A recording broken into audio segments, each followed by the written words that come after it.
Dari Utsman ibn Affan berkata, aku mendengar Nabi SAW bersabda, sesiapa yang membaca Bismillahilladzi la yadurru ma'asmihi syai'un fil ardi wala fis sama' wa huwas sami'ul alim, yang bermaksud dengan nama Allah yang dengan namanya tidak ada sesuatu pun yang dapat memberikan kemudaratan di bumi maupun di langit. Dialah yang maha mendengar lagi maha mengetahui. Sebanyak 3 kali, maka dia tidak akan ditimpa bala yang datang secara tiba-tiba sehingga subuh. Dan barang siapa yang membacanya ketika subuh sebanyak 3 kali, maka dia tidak akan ditimpa bala secara tiba-tiba sehingga petang, iaitu malam. Hadis rawahu Abu Dawud menurut Syekh Syu'ib Al-Arnud. Hadis ini adalah hasan. Hai semua, Assalamualaikum warahmatullahi wabarakatuh. Berjumpa lagi kita pada pagi ini jam 10 pagi bersama dengan saya. Okey, nampak kelainan tak hari ini? Okey. Hari ini cikgu nak tunjuk sikit cikgu punya flight suit berkaitan dengan topik kita hari ini. Okey, flight suit ini dipakai oleh angkasawan-angkasawan yang menjalankan latihan di pusat latihan mereka. Okey, macam mana cikgu dapat? Duplikat ke? Pergi cari kat pasar ke? Tak. Cikgu dapat daripada Space Rocket sendiri, NASA. Okey? Jom tengok. Okey, yang ini adalah gambar cikgu semasa cikgu menjalani latihan bersama dengan di Space Rocket. Okey? Di Space Academy and Rocket Center. Okey. Jika kamu tengok, yang ini adalah pengalaman pertama cikgu menjejakkan kaki ke negara luar, iaitu ke Amerika Syarikat. Okey, yang ini adalah semua rakan-rakan guru daripada seluruh dunia. Ada yang datang dari Jerman, dari Rusia, dari Turki, dari Amerika Syarikat sendiri. Okey, jom kita tengok sedikit sedetan gambar. Okey. Tu. Okey, yang ini adalah antara roket yang kita replika roket yang terdapat di Space Academy and Rocket Center. Okey, nampak tak cikgu yang kecil sekali ni?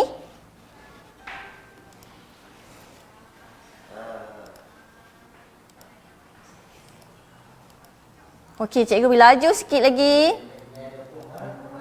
Okey, ini adalah tempat latihan yang mana angkasawan menjalani simulasi.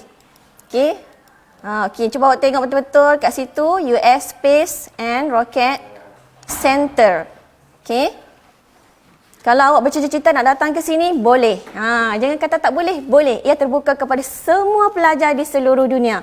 Okey. Kita tengok lagi. Okey, ini antara roket yang tak digunakan dan diletakkan di kawasan ini. Untuk pengetahuan kamu, Space Academy and Rocket Center ini meletakkan kapal roket, okey, roket-roket lama yang tak digunakan, dan ia adalah muzium roket yang terbesar. Okey, muzium roket yang terbesar.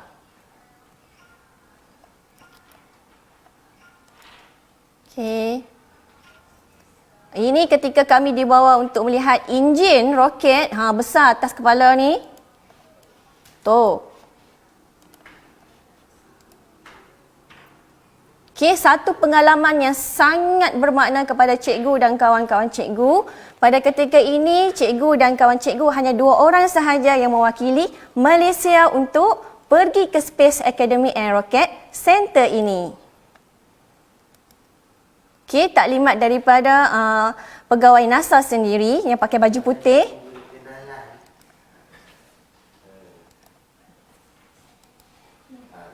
Okay, laju sikit.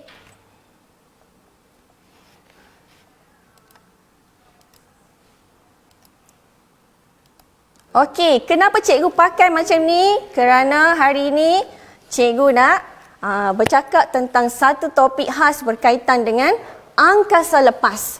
Okey, siapa di antara kamu pelajar-pelajar tingkatan 3 yang minat dengan angkasa lepas? Okey, tak rugi ya, sebab kita sebenarnya mengkaji apakah ciptaan Allah yang akan mengagungkan diri kita sendiri. Okey, so hari ini topik kita adalah berkaitan dengan cuaca angkasa lepas khas untuk semua pelajar tingkatan 3 bab 9. Okey, iaitu cuaca angkasa lepas. Okey, bersama saya Cikgu Saimah binti Ahmad dari Sekolah Menengah Kebangsaan Syed Ahmad Tambun Tulang. Okey, jom kita mulakan. Okey, dalam objektif ini kamu ada 2 objektif pembelajaran. Yang pertama ialah untuk mengetahui aktiviti matahari. Okey, awak kena tahu apakah yang berlaku di matahari sebagai sumber tenaga utama kita. Sekarang ni kalau awak tengok pukul 10, terasa bahang, panas kan? Daripada mana datangnya panas tu? Sudah tentu daripada sumber tenaga utama kita, iaitu matahari. Okey, jadi kita sebagai manusia kena kenal matahari, apa yang berlaku di matahari. Okey, dan objektif yang kedua ialah cuaca di angkasa. Okey. So, jom kita kenali ciri-ciri matahari. Okey. Yang pertama, matahari ini adalah satu bintang. Okey, satu bintang, bukan planet, tapi satu bintang. Dan ia adalah satu bola gas yang besar sangat. Dan komposisi utama matahari ialah 71% helium. H-E-L-I-U-M. Helium dan, hidrogen 71% dan helium 27%. Ada sikit logam berat yang lain, tapi hanya 2% sahaja. Okey, jisim matahari sekitar 300,000 kali lebih berat daripada jisim bumi. Bukan 3,000 kali, tapi 300,000 kali ganda lebih berat. Dan jarak purata matahari dari bumi adalah hampir 150 juta kilometer. Okey, itu pun sebenarnya tak jauh nah. Kenapa cikgu cakap tak jauh? Sebab kita boleh rasa bahang dia yang amat panas daripada matahari. Okay. Syung! Apa yang syung tu? Nanti awak tengok ya. Suhu permukaan matahari. Cuba awak tengok ya. Yang macam panas-panas tu, suhu permukaannya adalah 6,000 darjah Celsius. Sebenarnya suhu atmosfera dia. Dan suhu teras. Teras. Kat mana teras ni? Kejap lagi kita tengok. Suhu teras adalah sekitar 15 juta darjah Celsius. Okey, dan cahaya daripada matahari mengambil masa 8 minit untuk sampai ke bumi. Wow, amazing. Okey, kita tengok yang seterusnya, struktur matahari. Okey, kita kena kenal struktur matahari. Okey, struktur matahari ada 3 lapisan utama. Ingat ni, sekejap lagi cikgu nak bagi soalan. Okey, struktur yang paling dalam di tengah-tengah adalah teras. Tadi ingat tak cikgu cakap? Suhu teras 15 juta darjah Celsius. Suhu teras kat tengah-tengah matahari itu nah. Okey, kat sinilah berlakunya pelbagai proses untuk menghasilkan tenaga daripada matahari yang awak rasa tu sebenarnya. Okey. Cikgu cerita sikit ya. Okey, teras ni adalah lapisan yang paling dalam dan tempat berlakunya proses pelakuran nukleus. Pelakuran nukleus antara atom hidrogen dan juga helium. Okey, bila hidrogen dan helium melakur, bercantum, bergabung, ia akan menghasilkan tenaga yang amat besar dan haba yang sangat besar seperti yang kita boleh nampak tadi, iaitu membara-bara. Okey, cuba tengok membara-bara matahari itu, kan? Okey, jadi tenaga daripada teras ini dia akan bergerak ke lapisan yang kedua. Okey, lapisan kedua dipanggil zon radiasi. Dan zon radiasi ini sebenarnya terdiri daripada radiasi elektromagnet yang datang daripada teras tadi. Okey, dan kedalaman dia adalah 200 hingga 515 km. Dia punya jarak panjang dia. 200 hingga 515 ribu kilometer. Okey. Dan Daripada situ, lapisan yang seterusnya dia akan keluar ke zon perolakan, iaitu lapisan matahari yang paling luar. Okey, ada 3 lapisan ya. Yang paling dalam teras, lepas itu zon radiasi dan paling luar adalah zon perolakan. So kat sini kalau awak ingat balik ulang kaji, tajuk haba tingkatan 1, perolakan ini dia macam ni, dia berolak. Pernah tak awak masak air, pasal awak tengok air yang mendidih tu dia akan membuak-buak. Dia berpusing-pusing sebenarnya. Okey, sebenarnya air panas bergerak turun, bergerak ke atas, yang sejuk ke bawah, dan ia kita panggil berolak-rolak. Okey, perolakan. So, zon perolakan adalah lapisan ketiga yang paling luas sekali, matahari. Okey. Menakjubkan kan? Okey. Kita tengok pula, matahari ini ada 3 lapisan atmosfera. Okey, awak tengok gambar yang di sebelah kiri, kotak warna kuning. 3 lapisan atmosfera ini, yang pertama, okey, yang paling luas sekali adalah fotosfera. Yang lapisan kedua adalah kromosfera, dan yang lagi luar lagi ialah korona. Okey, lapisan fotosfera ni adalah lapisan atmosfera yang mula-mula sekali. Okey, lapisan pertama, dan lapisan kedua adalah kromosfera, dan last sekali adalah lapisan korona. Okey, kita ulang balik. Fotosfera, kromosfera, korona. Okey, kita tengok apakah itu sebenarnya fotosfera. Okey, bila sebenarnya awak pandang matahari ketika dia nak terbenam tu, sebenarnya yang tu yang kita boleh pandang. Kalau awak pandang sekarang, nanti sakit mata awak. Tahu? Okey, bila awak tengok pada waktu petang, awak tengok fotosfera ini sebenarnya boleh dilihat daripada bumi. Okey, ia adalah permukaan matahari yang memancarkan cahaya. Okey, lapisan atmosfera yang boleh kita nampak cahaya dia berwarna kuning, oranye-oranye tu. Okey, itu ialah fotosfera. Dan lapisan fotosfera ini adalah 500 km ketebalannya dan suhunya adalah 6000 darjah Celsius. Okey, dan ia semakin panas ke dalam. Okey. Next, lapisan atmosfera yang kedua. Okey, mengarah keluar ya. Kromosfera. Okey, awak tengok ya, dah nampak dia makin panas. Sebenarnya lapisan kromosfera ini awak tak boleh tengok. Okey, sebab ia terlampau tinggi suhunya dan cahaya yang sangat tinggi. Manusia tak boleh tengok pun melalui teleskop. Kecuali satu ketika. So, kita tengok ya. Sebenarnya kromosfera ialah lapisan gas berwarna merah yang cerah di bawah korona. Okey, korona tu ialah lapisan ketiga tadi. Dan ia adalah 3000 hingga 5000 km kedalamannya.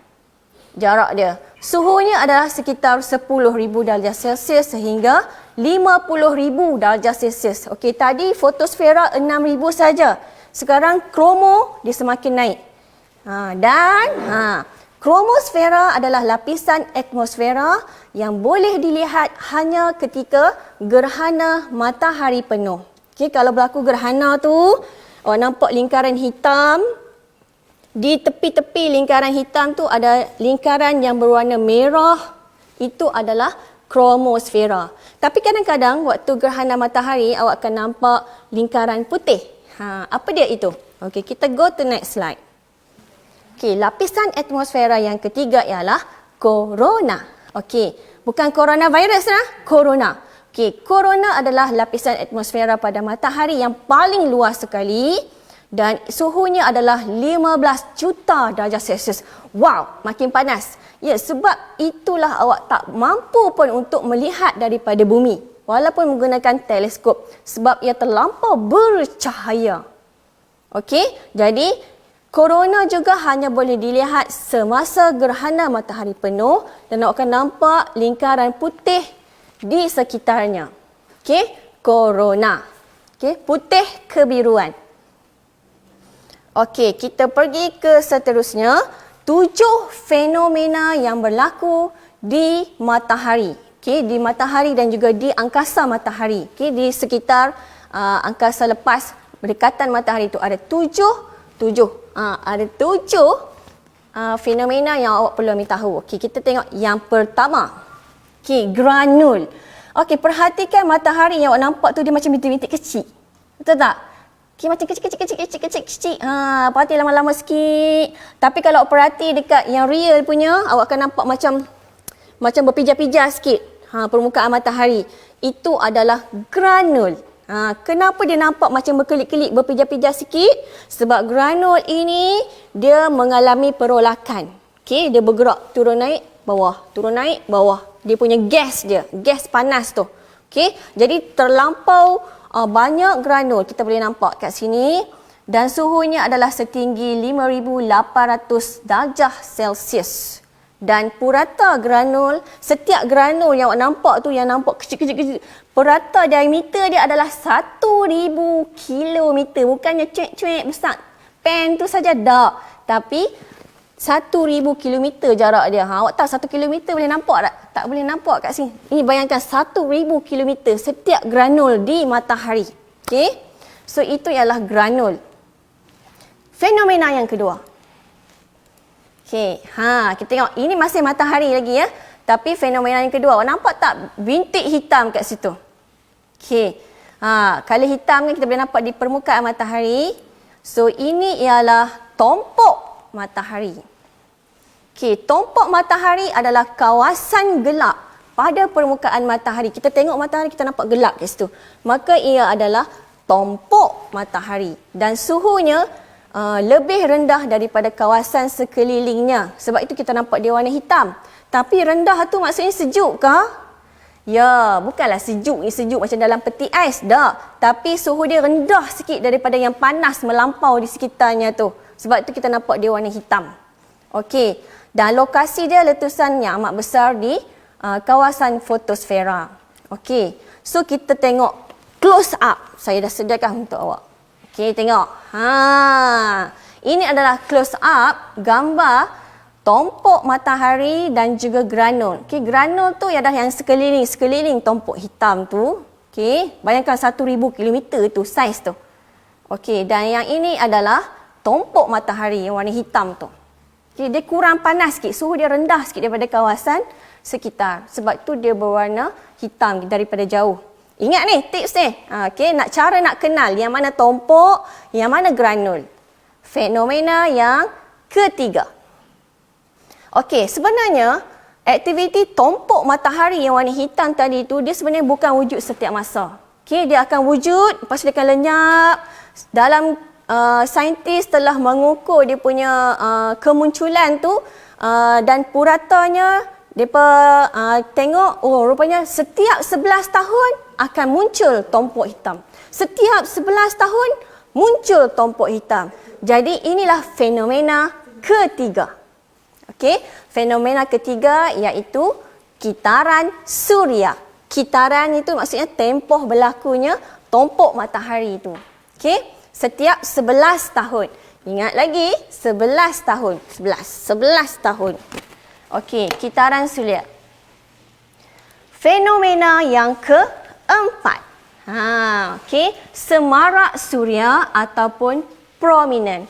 Semarak suria. Okey, kenapa kita panggil semarak suria? Macam mana nak kenal? Okey, awak tengok gambar yang sebelah kiri sekali. Semasa percikan gas yang membara itu, dia menghasil macam gelungan. Dia macam bersambung kiri dengan kanan kan? Dia macam gelung. Cung macam tu. Cung. Okey, ini adalah semarak suria. Okey, semarak. Dan tinggi dia adalah ratusan kilometer. Bukannya kecil-kecil gitu saja, tapi beratus kilometer dia pergi. Cung. Okey, aktiviti matahari yang berlaku tu. Dan fenomena yang kelima. Tadi semarak suria, sekarang nyalaan suria. Macam mana ni beza dia? Okey, tengok lagi. Nyalaan suria ini kalau perhatikan dia adalah letusan gas yang kuat. Dia berlaku letusan macam tu ya. Dia panjang. Okey, dia panjang macam tu je naik atas, dia tak ada lengkung macam tu. Okey, letusan dan cahaya yang terhasil daripada aktiviti nyalaan suria ini adalah 8 minit untuk sampai ke bumi. Okey, dan ingat nyalaan suria ini apabila ia berlaku, ia boleh mengganggu atmosfera bumi kita dan awak akan nampak berlakunya warna-warni di langit kutub utara yang kita kenal sebagai aurora. Pernah dengar tak aurora? Langit yang cantik tu. Okey, jadi ia adalah akibat penyalaan suria. Okey, kita tengok yang seterusnya. Fenomena matahari yang ke-6. Okey, fenomena yang ke-6 kita panggil sebagai lentingan jisim corona. Lentingan jisim corona. Okey, lentingan ini maksudnya letusan zarah yang gas bermagnet di sekeliling matahari. Awak tengok ya, kat atas sini ada, kat sini ada, dia nampak macam berbola api. Okey. So zarah bermagnet ini mengambil masa 3 hari untuk sampai ke bumi. Okey, dia bukan saja berlaku keluar, awak nampak macam keluar api, tetapi dia punya zarah-zarah yang bermagnet dia tu, setiap kali dia meletus, dia akan hantar sampai ke bumi. Okey, 3 hari pergerakan dia sampai ke bumi, laju ya. Dan zarah gas ini juga boleh bertindak balas dengan atom-atom di atmosfera bumi. Dia ganggu bumi kita. Okey, ganggu macam mana? Contohnya ia menghasilkan aurora juga. Okey. So ingat lagi tak? Ini yang ketujuh. Yang ketujuh ini ialah angin suria. Okey, angin suria, angin. Okey, awak bayangkan yang tadi yang cikgu cakap debush. Sekali api tu meletus di permukaan matahari, dia akan dia macam main angin tu. Itu ialah angin suria. So dalam angin suria ini dia bukan saja angin yang angin bayu membawa diriku, bukan.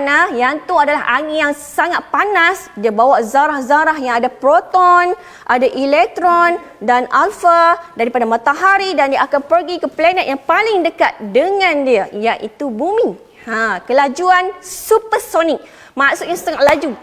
Okey. Kelajuan supersonik 250 km per saat sehingga 750 km per saat. Setiap saat tu. Awak bawa 120 km pun macam tu lah kan. Ini 750 kelajuan supersonik. Okey, angin suria. Gambar mana? Okey, cuba tengok gambar dia. Okey, tu ada bumi kita. Tu angin suria bergerak.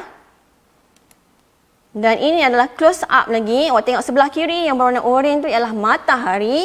Dan yang nampak macam warna merah tu selepas matahari tu ialah angin suria. Okey. Dan yang warna biru macam spider tu sebenarnya ialah yang kecil sikit, awak tengok itu adalah bumi. Okey, bumi kita. Kenapa dia macam ada spider tu? Tanda tanya lagi, kenapa ada warna biru macam spider? Okey, jom kita tengok. Itu adalah magnetosfera bumi. So istilah cikgu nak perkenalkan dalam bab 9 ini, yang ke-8 adalah magnetosfera bumi. Okey, apa dia magnetosfera bumi? Kita sebut magnet. Wow, maksudnya awak kena tahu, bumi kita ada kutub utara, ada kutub selatan. So, setiap kutub dia akan mengeluarkan arus magnet. Okey, pergerakan magnet daripada kutub utara ke selatan. Awak tengok gambar raja, dan ia menghasilkan medan magnet di sekeliling bumi. Okey, macam awak pegang magnet lah, ada kutub, ada U, ada S. Okey, sama juga dengan bateri. Kalau awak tengok ada tanda pangkah, ada tanda plus, ada tanda tolak, iaitu yang utara dengan selatan. Kompas utara selatan. Okey. So bila ada wujudnya medan magnet, kita baca sikit takrifan dia ya. Magnetosfera bumi ialah suatu ruang dalam angkasa lepas yang meliputi bumi, meliputi kawasan bumi, atas angkasa bumi, iaitu gabungan medan magnet bumi dengan medan magnet angkasa lepas. Okey, jadi dia gabungan dua itu menghasilkan magnetosfera. Tengok ejaan dia betul-betul. Tengok lama sikit. Magnetosfera bumi. Okey, apa fungsi dia? Okey, awak tengok gambar raja. Okey, magnetosfera bumi ini adalah dihasilkan, terhasil, dan dia yang membentuk spider tadi. Okey, dia akan lindung bumi kita daripada angin suria, nyalaan suria yang datang terus daripada matahari. So dia akan jadi benteng. Ni dia akan halang lah. Kalau main angin suria tu dia akan blok. Dia akan tepih tepi. So itu fungsi magnetosfera bumi. Melindungi hidupan bumi daripada bahaya angin suria dan nyalaan suria. Dan yang kedua, menghalang zarah-zarah bercas seperti elektron, proton dan zarah alfa daripada menghentam atmosfera bumi. Kalau tak, awak hangus. Setiap hari masih ada orang hangus. Okay? Sebab matahari ini sangat aktif. Dia berlaku setiap masa proses penghasilan gas dia. Okey. Boleh faham kau? Laju sangat tak? Cikgu ajak. Okey, kita patah balik, kita tengok kat sini ya. Ini. Ini adalah keadaan di mana magnetosfera yang warna biru ni. Magnetosfera dia akan blok segala fenomena yang datang daripada matahari untuk menghentam bumi. So, awak ni bukan sekadar tengok cerita dalam TV sahaja yang kalau ada tu dia ada macam lapisan protection tu kan, orang pusat keluar lapisan warna biru tu kan atas orang tu kan. Sebenarnya bumi kita pun ada. Okey, kita panggil penghalang tu ialah magnetosfera bumi. Alright.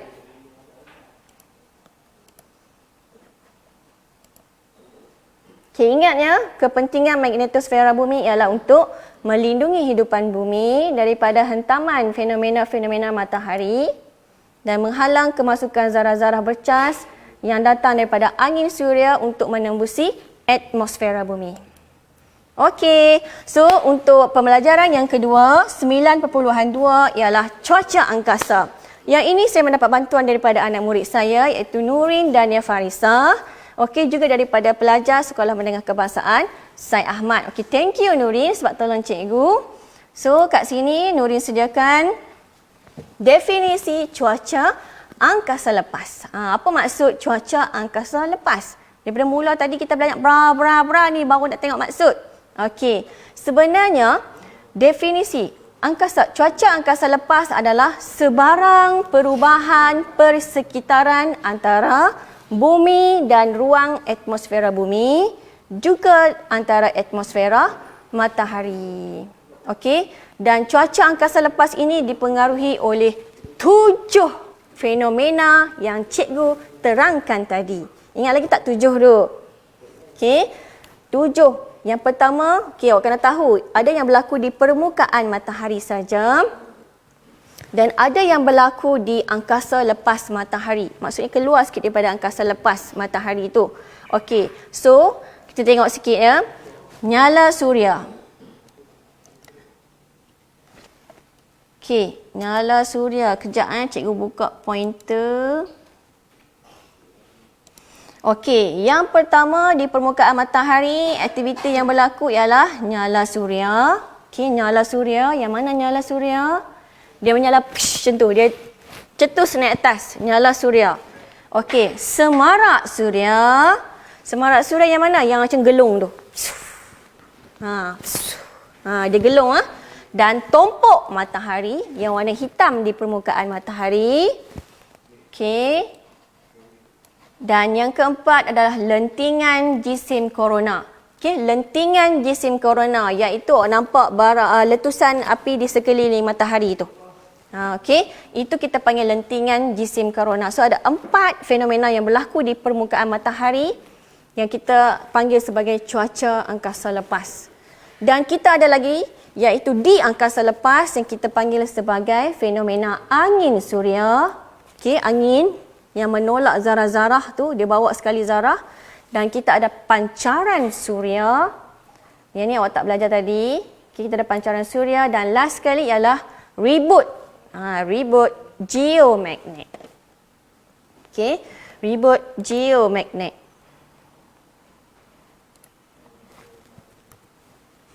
Okey, ini adalah gambaran yang cikgu tunjuk semua-semua yang berlaku tadi. So, tompok matahari berlaku di permukaan matahari. Lentingan jisim korona. Okey, ini nyalaan suria. Oops. Okey, pointer kita kena padam.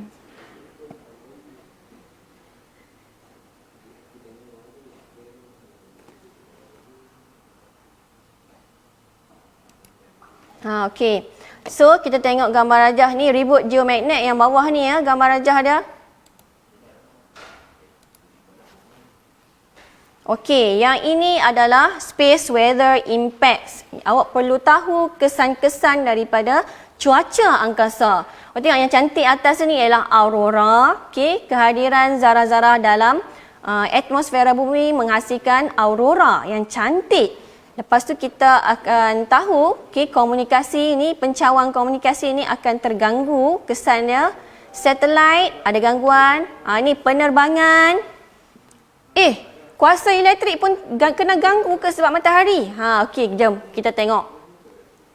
So, gangguan siaran televisyen dan radio akan berlaku. Gangguan siaran televisyen dan radio akan berlaku akibat fenomena daripada cuaca angkasa lepas tadi. Okey, ini adalah antara kesan-kesan cuaca angkasa lepas. Okey, siaran televisyen dan radio terganggu, rangkaian telefon bimbit awak tiba-tiba tiada line. Perjalanan penerbangan kapal terbang. Kenapa tiba-tiba kita kena tunda penerbangan kita ataupun tiba-tiba berlaku dekat pilot. Pilot tak boleh buat kerja sebab ada gangguan daripada angkasa lepas. Ini ialah kita panggil sebagai gangguan navigasi. Okey. Satelit komunikasi akan hilang kawasan, hilang kawalan. Okey, awak tengok sebenarnya di sekeliling bumi ada banyak satelit, bukan satu ni tapi ada banyak sebab ada banyak negara. Jadi dia akan letak satelit. Jadi cuaca angkasa lepas seperti angin suria ataupun ribut geomagnet, dia akan mengganggu dan boleh merosakkan satelit. Sama ada satelit itu terbakar, satelit hilang kawalan ataupun satelit tak boleh berkomunikasi dengan, tak boleh hantar isyarat ke bumi. So itu adalah antara kesan cuaca angkasa lepas. Okey, ni mungkin cantik lah, indah dinikmati. So ini adalah aurora. Okey, sebenarnya memang bergerak macam tu langit tu. Okey, plasma ribut suria akan terperangkap dalam lapisan magnetosfera bumi yang tadi tu. Dia terperangkap, maksudnya walaupun kita ada pelindung tapi dia boleh masuk juga dalam kawasan bumi dan ia akan masuk ke dalam medan magnetik bumi, bergerak ke arah kutub utara dan kutub selatan. Sebab itulah di kawasan kutub utara dengan kutub selatan yang boleh menikmati keindahan kejadian Allah ni. Okey. Jadi plasma yang masuk daripada angin suria itu akan berlanggar dengan molekul-molekul gas nitrogen dan oksigen dan menghasilkan cahaya hijau kebiruan ini, menghasilkan aurora. So ini adalah yang rakaman yang dihantar daripada Finland. Okey. Boleh nampak. Jadi kalau pergi ke sini, awak jangan terkejut pula. Okey, itu adalah kebiasaan. Ini adalah akibat daripada cuaca angkasa lepas. So, aktiviti ramalan kaji cuaca, bekalan elektrik ke rumah dan pejabat juga boleh terganggu. Okey, bila mai cuaca angkasa lepas tu, dia punya tenaga tu akan mengganggu transformers yang ada dalam kawasan-kawasan rangkaian grid kuasa. Okay, sama ada transformers terbakar. Jadi sebab itu tiba-tiba awak tak boleh dapat elektrik, blackout dan sebagainya. Okey, dan lebih teruk lagi jika terdapat gegaran pada kesan cuaca ribut angkasa, ia boleh menyebabkan kemusnahan pada harta benda hidupan di bumi. Bersyukurlah kita ada magnetosfera tadi. Okey, so ini adalah summary. Okey. Rumusan kesan cuaca angkasa terhadap bumi ada 4. Pertama ialah fenomena aurora. Kedua ialah gangguan telekomunikasi kita, sama ada telefon, isyarat telefon, internet. Lepas tu kita ada sistem navigasi iaitu layaran ataupun bawa kapal terbang, itu navigasi. Dan talian kuasa elektrik kita juga boleh terganggu. 4.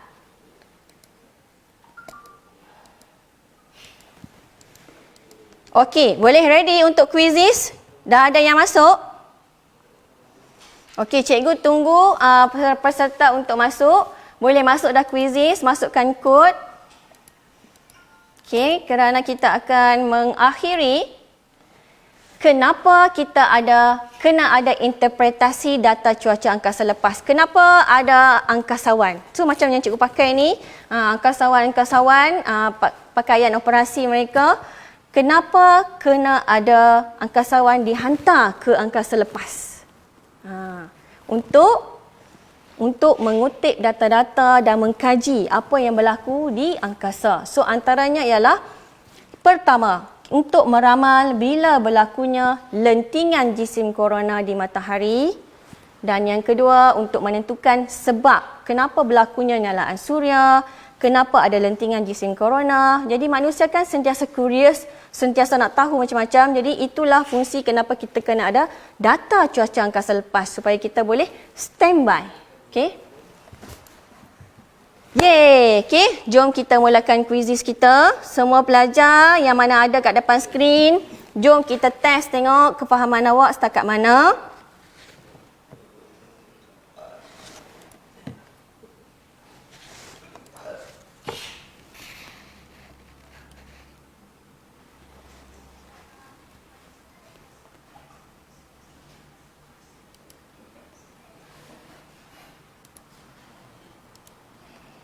Okey, boleh masukkan kod iaitu 379467. 379467. Okey, baru 2 pelajar. Cikgu nak tunggu berapa lama? Okey, berapa lama? Jom kita test kejap kefahaman.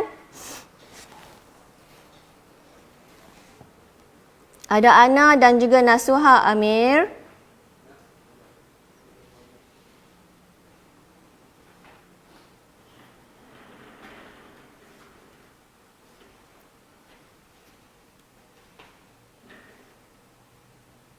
Okey, cikgu tunggu kamu ya.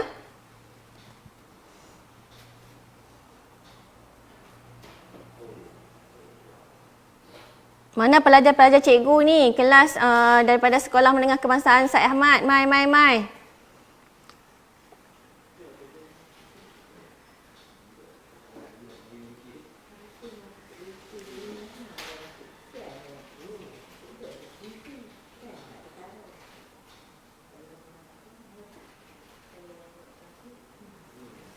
Okey, kita dah ada 4 orang. 1, 2, 3, 4. Okey, Ana, Nasuha, Amir. Okey, ni daripada Sekolah Said Ahmad. Lukesh. Okey, thank you Lukesh. And kita ada Asma.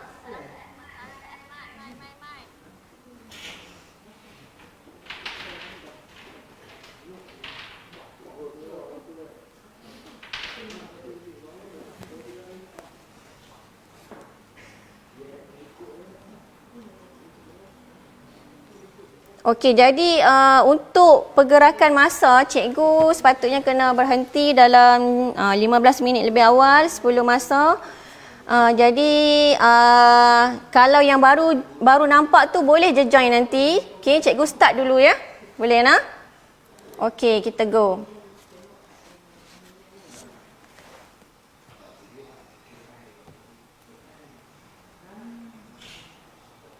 Okey, boleh mulakan.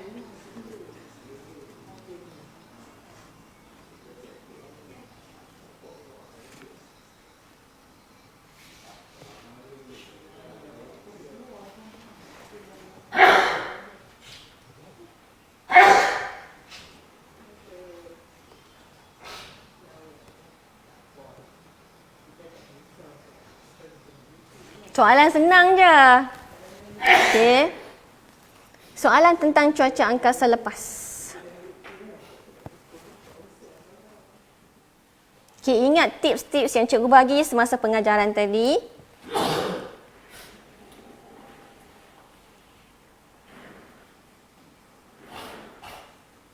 Okey, kita tengok Ahmad. Ahmad mendahului. Okey, dia boleh menjawab betul banyak. Okey. Yang tak boleh jawab tu, cuba lagi. Ada soalan yang senang.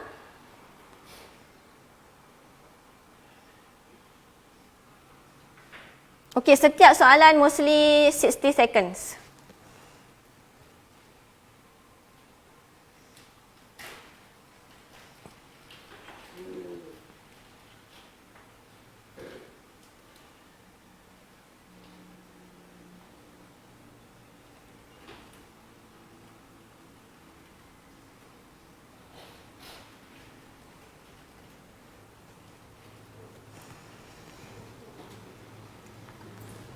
Okey, siapa lagi yang baru lalu kat dalam Facebook tu, jom klik link yang cikgu sertakan dekat dalam komen. Kita sesi quizzes.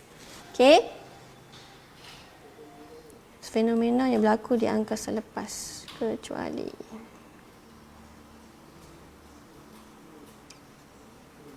Okey, Ahmed masih mendahului. Tak ada salah lagi ke? Oh, ada salah sikit. Okey. Amira, cepat Amira. Amira boleh potong ni. Never give up.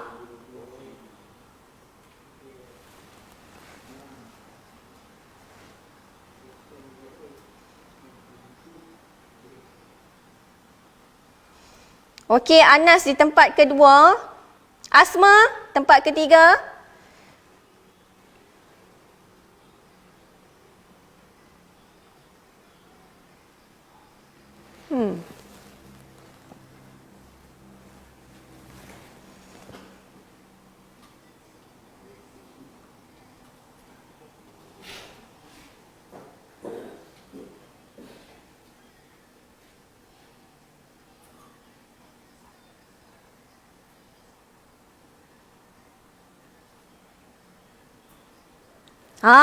Nampaknya kita ada pemotong kat sini. Lukesh, apa cerita? Lukesh dari sekolah mana?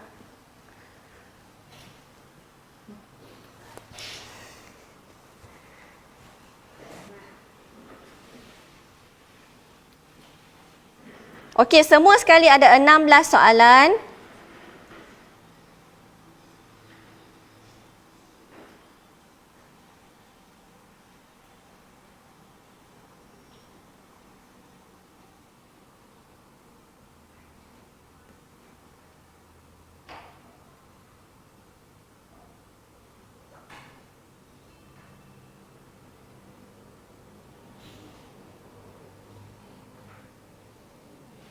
Banyak sangat soalan. Okey, laju. Okey, come on. Kita kekal lagi dalam 4 minit.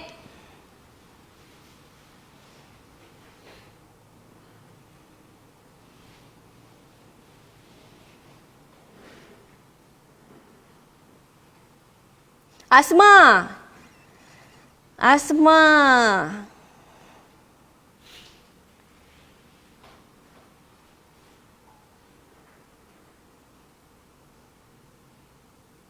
Okey, nampaknya Asma dah potong. Okey, Ahmed.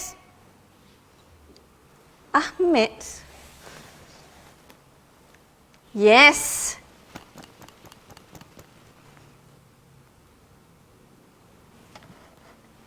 Okey, sikit lagi.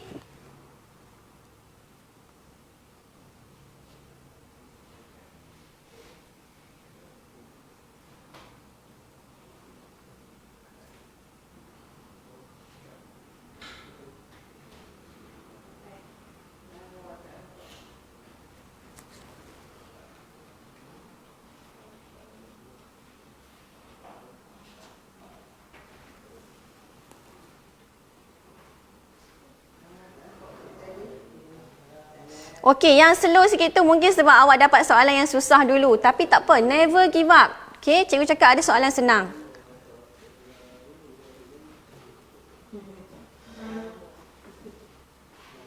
Okey. Nampaknya Ahmed dah nak habis.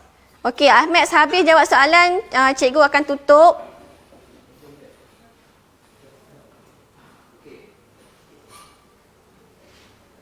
Kita tengok Ahmed sini boleh potong tak Anas?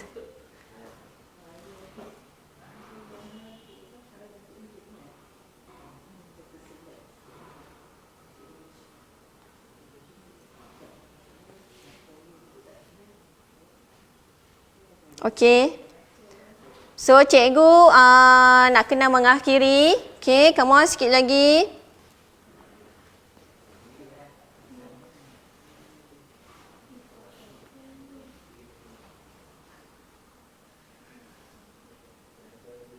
Okey. All done. So kita tengok yang paling cepat sekali jawab ialah Ahmad, Tania. Okey. Kita nak kena end game. Okey, cuba nanti lepas ni tutup ni awak cuba lagi jawab. Cikgu akan assign. Assign boleh ke? Okey, nanti cikgu cuba So kita end game.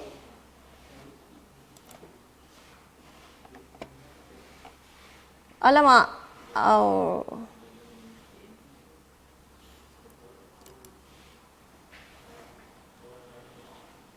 Okey, jadi tahniah kepada Ahmad. Cikgu nak minta Ahmad hubungi cikgu. Okey, hubungi cikgu melalui FB link. Okey, cikgu Saimah Ahmad. Okey, nanti cikgu akan komen dekat situ. Ahmad tolong komen dekat dalam komen tu dah. Sebab Ahmad ni adalah antara top dalam pemenang kuisis kita untuk hari ini. Okey, so untuk mengakhiri slot cikgu pada hari ini, mungkin ini adalah kali terakhir dan cikgu akan pergi ke sekolah macam biasa. Jadi cikgu ingin memohon beribu-ribu kemaafan di atas segala kelemahan cikgu, dan cikgu harap kamu dapat menggunakan ilmu-ilmu yang cikgu bagi, tip-tips yang cikgu bagi, dan sentiasa minat dengan sains. Okey, kekal pada cita-cita awak, dan kalau boleh cita-cita tu adalah dalam bidang sains. Okey, dan dengan itu wabillahi taufik wal hidayah. Wassalamualaikum warahmatullahi wabarakatuh.